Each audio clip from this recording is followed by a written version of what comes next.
Dimanapun saya nginap, pembantu dan sopir saya akan temui dulu. Saya akan tanya namanya, berapa anaknya, saya akan ajak ngomong. Itu hati saya kepada mereka. Maka itu nginep dimanapun juga. Para pembantu punya kesan khusus. Mereka pasti cerita, bukan saya sombong. Majikan yang cerita balik kepada saya. Berapa banyak tamu di rumah ini. Kenapa beda dengan pendeta Daniel itu? Karena saya mengasihi mereka.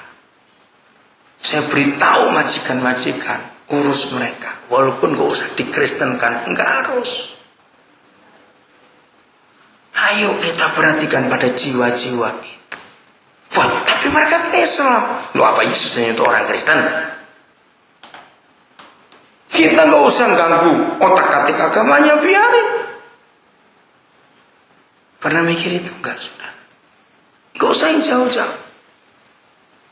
Yang salah lagi, jangan marah. Makin besar gedung gereja yang kita bangun, itu makin membuat yang mayoritas itu marah. Kenapa? Saya bisa jawab. Saya kasih permen sekilo, tapi beli sendiri besok toko sudah tutup. Coba bisa jawab. Mengapa makin besar gedung gereja yang kita bangun buat mereka marah yang mayoritas? Coba jawab kenapa? Bukan kecemburuan sosial. Megahkan diri, bukan. Nah ini banyak kita nggak ngerti. Mereka marah kalau gedung gereja kita mau besar-besar, sebab mereka tahu yang kita harapkan isi gedung itu adalah mereka. Loh, betul tidak? Untuk siapa kita bangun gedung besar-besar? Jawab, untuk siapa? Kalau kita nggak harapkan mereka yang masuk, karena mereka yang mayoritas. Saya sering dengar di Medan khususnya, di Singkawang, daerah-daerah yang mayoritas Buddha. Kenapa banyak orang Buddha nggak tertarik dengan kita? Karena kita jahat, saudara. Ngejek mereka bisa-bisa. Nyembah patung itu tersinggung mereka. Betul tidak? Mereka nggak tertarik. Kenapa sembahyang orang mati? Minggu lalu ada orang Medan yang terkenal meninggal. Nah anaknya itu saya kenal di Australia. Datang. Upacaranya besar sampai 7 hari setelah penguburan. Setiap hari ada sembahyang. Panggil biksu-biksuni datang. Anaknya cerita. Saya beri penjelasan. Mamanya paksa untuk anaknya sembahyang. Ini papamu. Tahu bukan adat itu? Anak itu ketakutan. Menantunya ketakutan juga. Saya bilang, pakai hikmat. Kamu gak usah ikut sembahyang. Tapi pagi-pagi bersihkan meja. Sisa bakaran abu yang tertumpah kamu lap. Atur. Mamamu mau memberi persembahan apa? Buah. Kamu yang beli. Kan gak salah, bukan cuma beli buah kok. Bersihkan meja. Di mana ada sembahyang, lilinnya kamu rapikan. Kalau bunganya perlu kamu ganti, kamu ganti. Saudara, anak itu nggak pernah mikir. Karena di gereja diajar salah. Tidak boleh sembahyang, tidak boleh begini. Yang marah orang tuanya. Ini nggak pakai hikmat. Kalau diajak ke kuburan, pergilah. Nggak usah sembahyang di depan kuburan. Tabur bunga itu nggak salah loh, saudara. Karena kita cuma ingin lihat kuburan itu indah. Kan motivasi bukan penting. Bersihkan rumputnya. Bersihkan bongpainya. Enggak salah. Saudara, hari kedua sebelum pemakaman, mamanya berubah. Akhirnya anak itu enggak dipaksa sembahyang. Cuma ngerapikan mejanya saja, ngatur persembahannya. Itu enggak salah.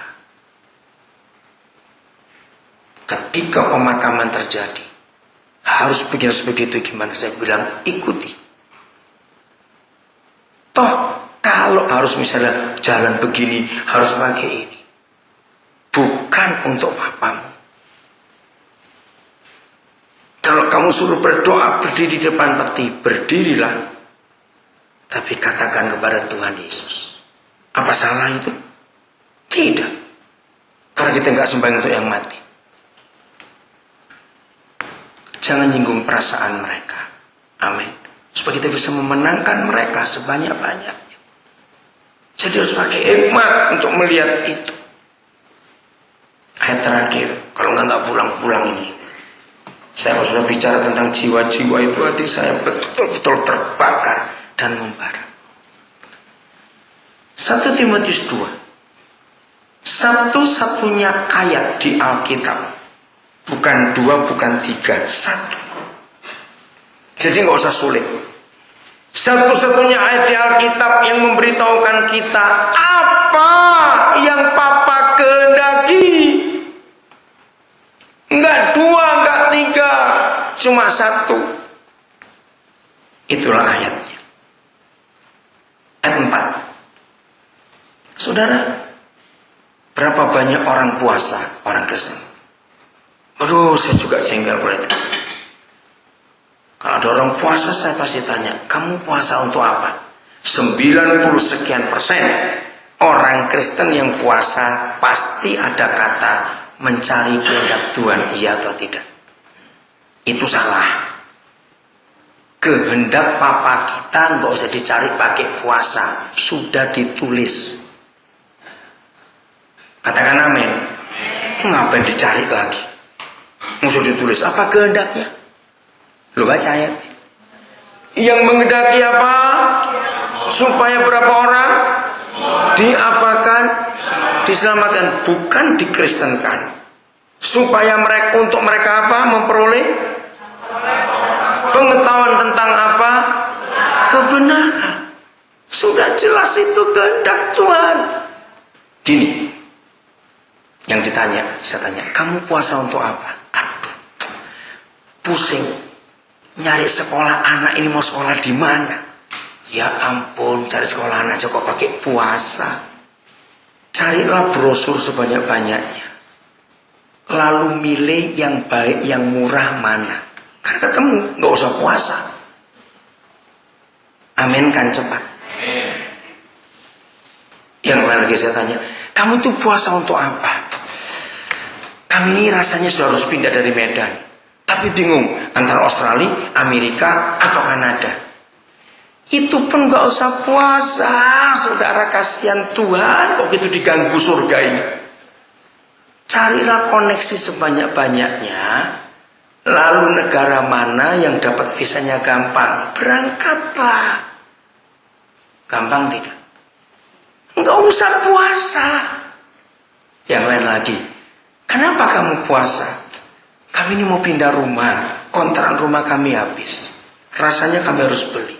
Kami nggak mau salah, puasa cari kehendak Tuhan, rumah yang mana. Aduh, saya lebih marah lagi begitu. Saya anjurkan ya orang Kristen, untuk cari rumah besar murah itu gampang. Cari yang ada setannya, nah itu pasti murah. Katakan amin, cepat. Saya sering alami begitu. Makin banyak setannya rumah itu, saya senang, murah itu. Ada yang pernah ngalami nggak seperti itu? Nah, jadi nggak usah pakai puasa lagi. Yang lebih kurang ajar saya marah, puasa untuk cari jodoh. Saya marah betul itu, saudara. Jodoh itu nggak usah dipuasain. Kenapa? Kejadian 2:18 itu janji Papa untuk jodoh. Yang belum tahu silakan baca, tapi sudah kawin nggak boleh baca, sudah terlanjur lanjut. Nanti cari lagi, awas. Yang belum, lihat ini. Papa itu berfirman, berfirmanlah Tuhan. Tidak baik kalau manusia itu seorang diri saja, maka aku menyediakan penolong yang sepadan. Jadi saudara, inisiator, tahu inisiator? Satu-satunya pribadi di alam semesta ini yang menghendaki orang itu menikah, siapa? Papa di surga. Jadi kalau ada orang gak kawin-kawin, yang bingung bukan mamanya, Papa itu bingung, dia kok gak kawin.